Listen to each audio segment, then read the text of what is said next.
Lightning like Steve McQueen. I'm in the fast lane when the light turns green. And I built tough, I ain't nothing but grit. Cause I made rugged blood, sweat, and spit. Yeah, like a horse I fly. Better push yourself in for a bumpy ride. I like to play hard, but I work harder. And I weather the storm cause I'm built stronger. What is up, ladies and gentlemen? We are back. We are live. It is the Freight Coach Morning Show, the top morning show in transportation, coming to you guys every single weekday, 8:30 a.m. Pacific, 10:30 Central, to break down some industry headlines, and most importantly, provide some actual insight into what you can do with all of this information. If this is your first time tuning in, welcome. This is the real side of freight, ladies and gentlemen. Why do I say that? And I literally just lost my train of thought. But I say that because I only speak to transportation professionals on this show, as well as my twice-a-week long-form podcast, because I want to put out the right information from the people who have done what you're looking to do or who are currently doing what you're trying to achieve, so you can take that information, apply it, utilize it, and see a meaningful difference in your business and your life. It's one of the many, many reasons why I probably fly this American flag behind me every single day. A, we're the greatest nation on earth, but B, I'm living my American dream, and I want to help each and every one of you live yours as well. It's Friday. That's right, Corey. Corey Buchan says TGIF. That is correct. Tracy St. Clair watching over on YouTube. Good morning to you. I have heard from multiple people that the stream is exponentially better over on YouTube as opposed to LinkedIn. So if anybody else wants to confirm that for me, I would greatly appreciate it, because I just want to make sure everybody gets the highest quality stream and everything. But yeah, you guys can find me on any social media platform just under the Freight Coach. That's where all this stuff is.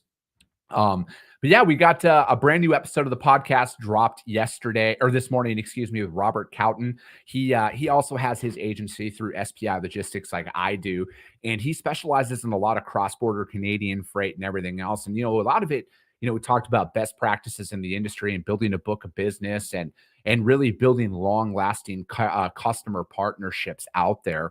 And, it was a really informative episode, right? Like, I love talking to different individuals across all parts of the industry, you guys, to put the right information out there from you, because you know what? My message might not be the one that you're looking for. Well, if you're tuning into this repeatedly, like a lot of you guys are, it is the message you're looking for, but a lot of my guests can provide a different perspective on things or a different spin on things. And if that's what you need to hear to apply to your business and see a big difference out there, that's what's going on. And that's what we need at the end of the day, is just to help move this industry forward. Yeah, and that's what's going on. And Bill McIntyre, good morning to you, my man. And then Corey says it's a little better on YouTube. Corey, does it like cut out a lot on LinkedIn? I kind of hear different things about it, man. And I just want to, again, see what's up, because LinkedIn, I don't know if they're changing stuff or what's going on over there. But yeah, man, I appreciate any insight that you guys can give out there. Carlos Toomer, what is up? Thank you for tuning in, Carlos. Yeah, you guys, today's Q&A day. All right. So I have people DM me questions throughout the week that they want me to answer on the show. And I have a couple of them I'm ready to go. But if you guys have any sales or operations related questions, drop them in the chat, you guys, whether you're watching on YouTube or LinkedIn, and I will answer them live on the show for you guys. But let's get into it. Let me see here. Steve Hunt says LinkedIn legs. However, most of the comments are made via LinkedIn users. And Corey says the same thing. Doesn't update the feed and legs a little bit. Yeah. One of these days, you guys, who knows? Maybe I'll just start my own thing and somehow figure that out. I got to stop putting as much shit on my plate as I do. But, we'll figure it all out, you guys. We'll get it down here. Maybe it might be the streaming platform that I'm using. There might be a better one. I'll do some research on that to find a different one, possibly from the streaming perspective, and we'll get this all figured out. I appreciate you guys and all of your honest feedback on this stuff, because I am figuring it out as I go. Steve watches both. Appreciate that. And Vincent Barmore says, I am on LinkedIn and you sound just fine. Well, I appreciate that. Carla Isted, good morning to you. All right. So like I said, today's Q&A day. I got some questions already preloaded for you guys from some DMs I got. If you guys have any you want me to answer on sales and operations, just drop it in the chat and I'll answer it live out there. Greg says refresh function is tricky out there. First one, how to deal with back solicitation from carriers. I recently was working with a trucking company and they went directly to my customer and asked to be set up direct from there. How do I deal with this? This is one that I have had happen numerous times in my career. I look at it like this. I've dealt with this and I've had my long-term partner customers call me right away and say, "Hey, FYI, this driver just asked to get set up with us and to do it.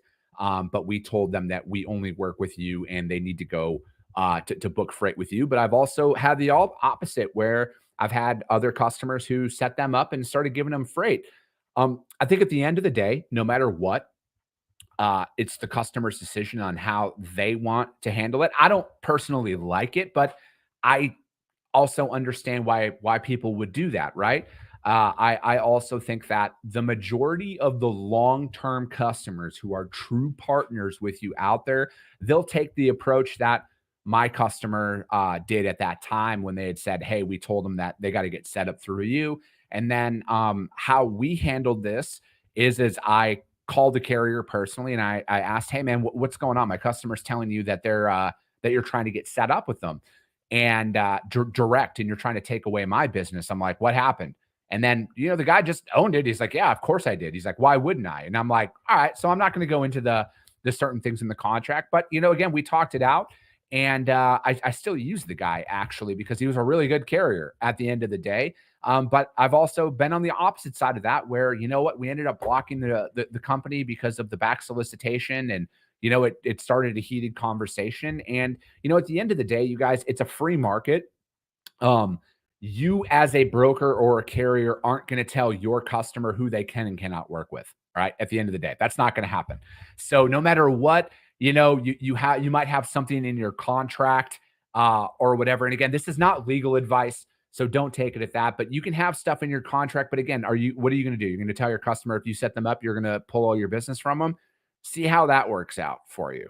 I just think at the end of the day, things are going to happen, right? And I always look at it as, is there so much out of your control as a service provider, whether you're a trucking company or a broker or alike?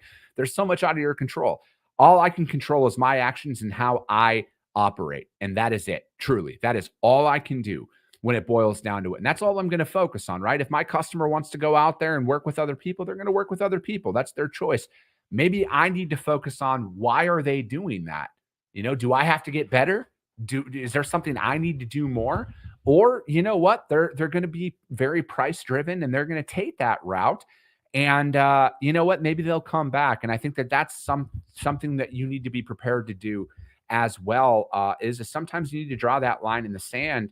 And if they want to go in another direction, let them go, but also be there if they're willing to come back. Because I've been down that route, right? Like, where you're working with somebody for a long time and then somebody comes in, $200 less or $300 less for whatever reason. And they come to you and ask if you can reduce your rate and you say no, right? Because the price that I provide people is the price that I move the freight out with. Um, and because like I don't go back and ask for more money unless something changes, right? If it was a one pick one drop and now they want one pick two drop or one pick three drop driver assist, of course it's going to require a different rate at that point. But if it's the same one pick one drop and somebody comes in less and I know it's below market, um, I'm they can run with it, right? That's my opinion. But I will always be there in those situations, right? Like, hey, I can't. That's the rate that we need. This is how we execute at the level that we do is at that price point. That's a really good rate. I'm here for you if you need anything. That's how I handle that situation. And then generally speaking, it usually takes 2 to 3 weeks, but they end up coming back. And then I'm going to be back there with open arms. And usually when that happens, then that's where they see the real value in the service that you're providing them. But again, that doesn't always happen, you guys. And at the end of the day, it's not your decision to make. And you just got to always focus on, what can you do more? How much better service can you provide? How much more value can you add to somebody's operation? Because I think that's something that's sometimes an oversight, right? Is you're like, oh, I offer this service. You should be lucky that I'm doing that for you. And that's just not always the case out there. So I would start there with that. I know I kind of went off a little bit on the whatchamacallit, the back solicitation aspect of things if a carrier does that. But at the end of the day, you can't control it. You can't control it at all.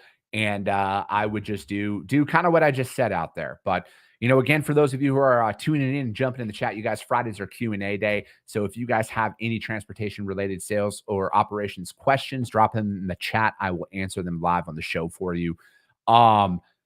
Next one is dealing with difficult customers. And this is kind of in associated to a little bit of what I was just talking about. But, the question goes on to say, I feel like I have a really challenging customer to deal with. Things change after the load's been tendered over. The POs can be sometimes wrong, and the destinations change and everything else. Is this normal? How do I deal with this? Do I find a new customer? I think from my perspective, that's a lot of the business that goes out there. That's not everything, right? But there's very few customers out there that utilize a TMS like a Load Smart to tender everything out to you, and and everything's preset. There's never a change in product. There's never a change in weight. There's never a change at all. There's very few shippers out there that have that, right? The majority of them, things are going to change, right? Because there's different communication channels that go on out there, right? Like you got to look at it like this. We as brokers or carriers, we deal with the transportation department. Well, the transportation department isn't the one who sold the product out there, right? So sometimes the communication goes into the sales department, and then sales may or may not transfer that over to transportation, who then may or may not transfer it out to you as the service provider. This is why I would always start with this simple philosophy. Always get, and especially if your customer is not the shipper and is not the receiver, call them, get that information and call them and verify all of that information. Okay. That's what, for me, I always want to do that. And another thing, I feel like that's a value add. I'm willing to take that off of my customer's plate and deal directly with shippers and receivers out there as well, because I want to help in that situation. And that's a good way to kind of get ahead of it, right? Because, I primarily focus in our specialization is open deck and heavy haul. Like a lot of you guys know, job sites change. The equipment that they bought from your customer may now need to go to a different job site. That happens, right? And it's just about getting ahead of it and in doing it. And I think that sometimes we always want to think everything's going to be perfect, right? The load's going to come across. It's going to pick up at 2:00 and it's going to deliver the next day at 8 a.m. And it's all going to be sunshine and gumdrops. And that's just not the reality, you guys. Things are going to change out there a lot. The weights are going to change. Piece counts are going to change. You got to stay ahead of it, right? So I think at the end of the day, I don't think that there's really a difficult customer. There can be, right? Like, let me rephrase that. There can be. But I think the majority of them are just like all of us, right? We're all just trying to figure this stuff out. And I think some of us sometimes think that they're going to be perfect in everything that they do. And that's just not the case. So I think that, create your own SOP of questions that you ask if you're going to be moving their freight, right? So, again, in the open deck world, I always have like a 5 to a 7 question checklist that I go through every time a customer reaches out to me for a quote on anything.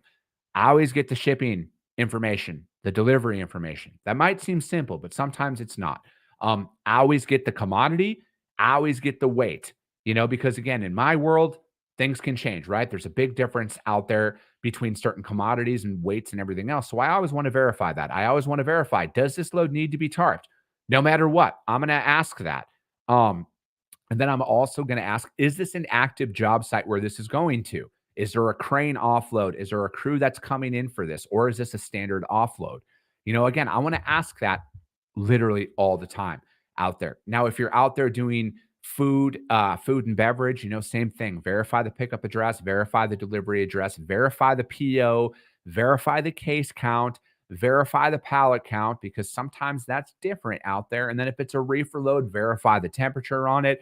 Does it need load locks? Does it need load bars? Does it need straps? Does it need airbags?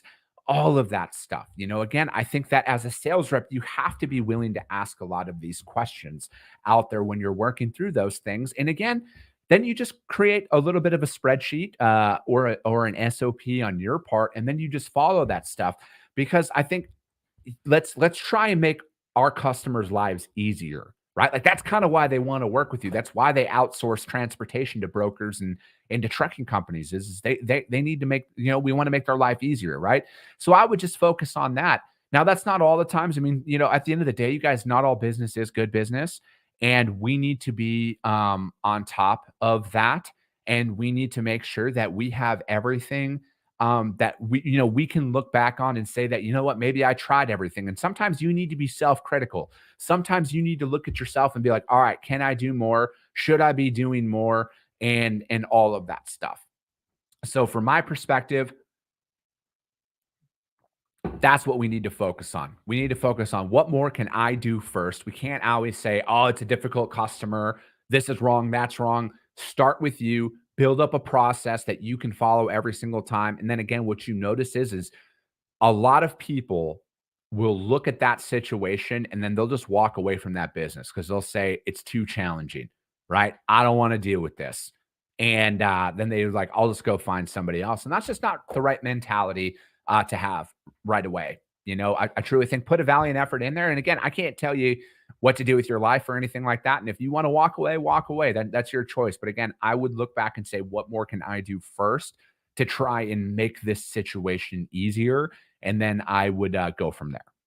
So that would be how I would deal or how I have dealt with difficult customers because it's out there. But again, after you work with somebody for a little bit of time, you start to realize that, all right, cool, that there's a way around this. So I would do that. I would focus on that, start a process for you to follow every single time that you are making it. And yeah, let me see.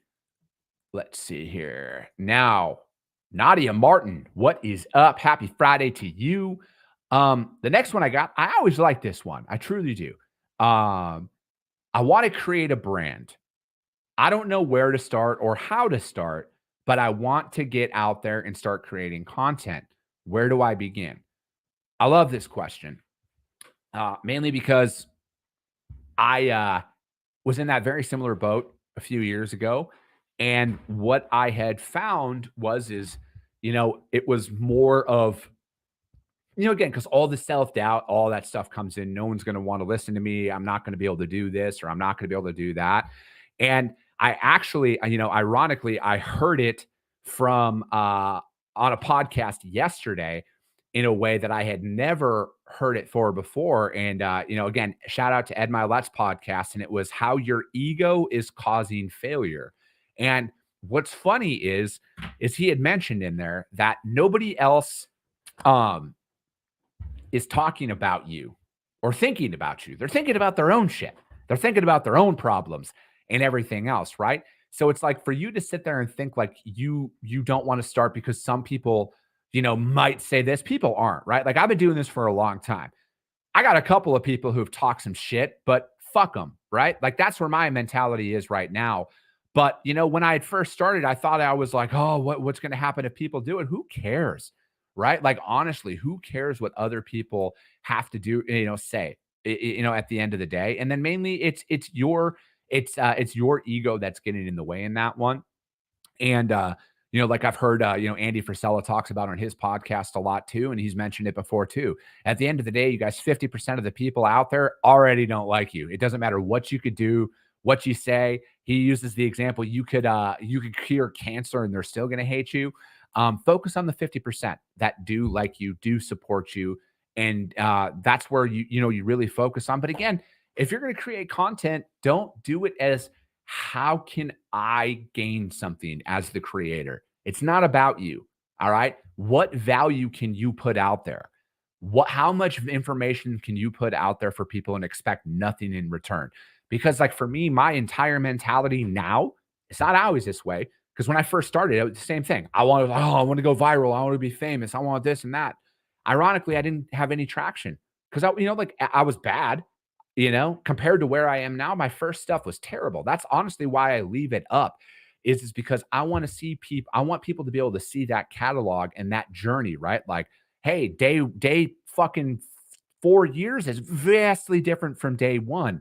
And it takes a lot of time. It takes a lot of effort, and you get better as you go and as you progress. But the hardest part is always starting with it, right? So for me, just start. You'll figure it out as you go, right? And then focus on the value that you can put out there to the world. That's all it is, right? You want to focus on the value that you can put out there through your content to help people. At the end of the day, that's all I want to do.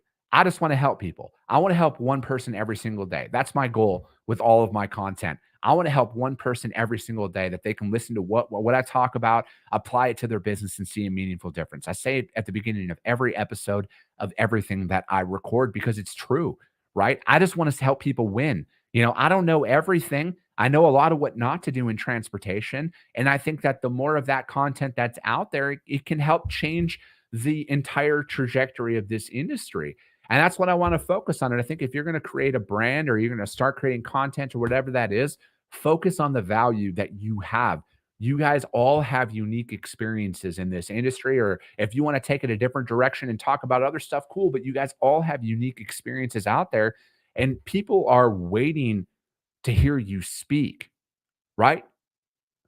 There's so much opportunity out there, and you can use social media for the right things. Now, there's plenty of people out there who are always going to talk about the hottest topic of the day, right? Whatever's trending in the world right now, they're going to talk about, they're going to post about, and it's all vanity metrics at that point to me. If you're only going to post about that, like again, I'm sure all the latest news that you see in transportation, literally everybody only talks about that, and then 3 seconds later, it's on to the next hot topic of the day and everything else. And yeah, there's some validity to some of that information, but at the end of the day, that's more self-fulfilling for the creator, I feel like, in my opinion, than not. Now, there's some media companies out there that, they're going to be like, oh, that's our job. And I get that, right?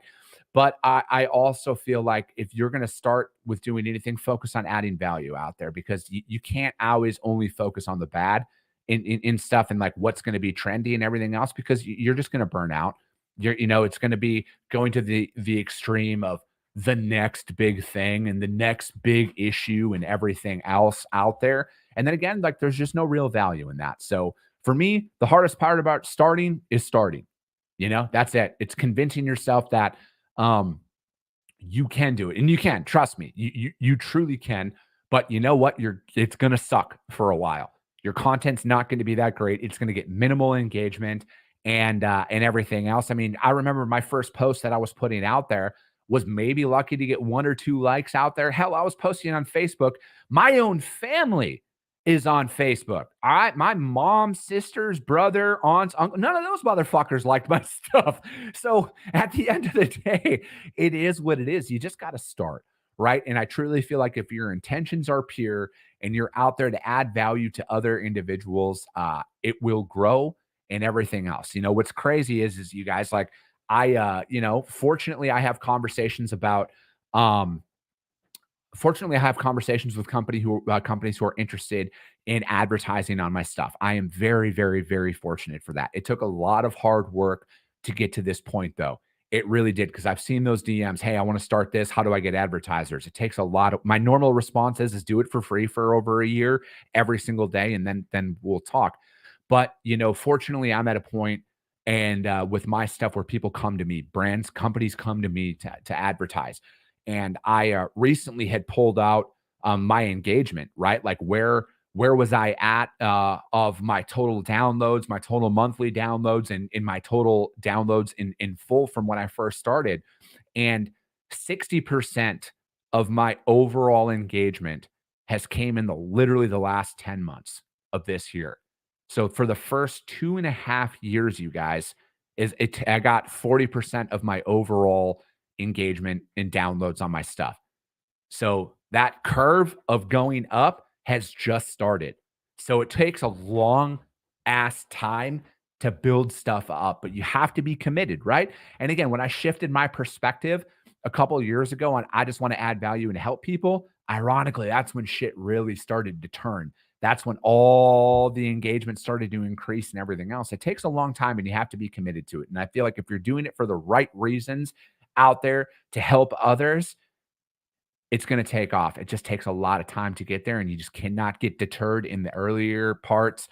of it when no one's paying attention and no one's engaging on it and everything else. And that's where I think it's going to be that's where I think that things start to materialize, right? It just, you haven't been doing it long enough. Okay. And you got to focus on that, focus on getting better every single day with your content, and just don't fall into the trap of only posting hot button stuffs to get clicks, because people notice that and then eventually stop paying attention to that. So, all right, you guys, that's going to be it for today. That's the Q&A show. And yeah, I'm going to get back out there. I got freight moving, you guys. And as you guys all know, my friends up there on the upper part of my screen, green screens, it's where I get all my rates from, ladies and gentlemen. That's how I win all the freight that I am moving out there right now, is through green screens, you guys. It's insane the amount of freight that we're moving. And for me, that's where it's at. You guys hit up greenscreens.ai/the freight coach, or I can always put you in contact with them. Also, shout out to my friends over at Denim. You guys, they are the freight coach's financial partner that's out there. So if you need anything factoring, payments, back office, whatever it is, you guys get in touch with Denim or get in touch with me. I will put you in contact with my friends over there directly, and you guys can talk to them about that, because cash flow is everything. It is going to get you prepared to navigate through any freight market out there. But we will be back on Monday. I got some guests locked in for next week, you guys. We'll be talking about some more topics. So as always, if you guys got value in what you heard today, subscribe to the show, you guys. Share it out there to your network, because if you see value, your network's going to see value as well. I appreciate you guys. I love you guys, and we'll be talking to you soon.